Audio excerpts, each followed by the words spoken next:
my body failed me in so many ways. I was born without a uterus. 1 in 5,000 women have a condition called MRKH, where they're born without a uterus. And so my body failed me in not being able to grow a child inside of me, but my body helped heal it by growing it outside of me. And so I tell any person in this situation to at least look into it, bringing it up as an option or talking to them about it. It's definitely not for everyone. It takes a lot of commitment, and there's a lot of other things around it. Parenting is hard enough sometimes, but at least talking about it and people knowing that it's an option is amazing. So I'm really happy that you guys are all here learning about it.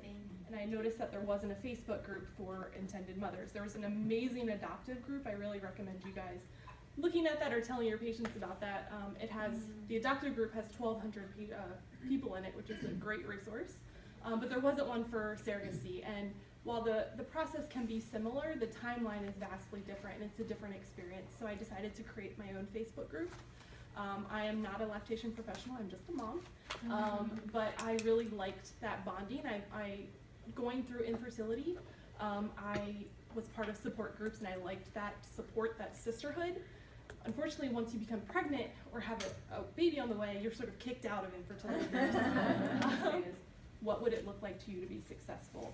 Because the first time anyone joins our group, they say, were you successful if you did this? Or how can I be successful? And I'd always say, what does that look like to you? Because what you think is successful is not what I think looks like success.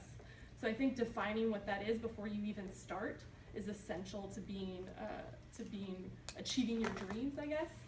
To me, what success looked like was having my child on my breast, milk or no milk. And luckily, I was able to produce some milk. We call the women who are able to exclusively breastfeed unicorns in our group. And I was hoping in the back of my mind to become a unicorn, but I knew that probably wasn't possible. And so I think being able and open to supplementing really saved our relationship.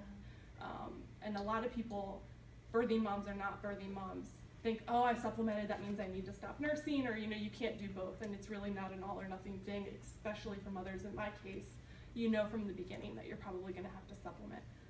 And it really did save our relationship.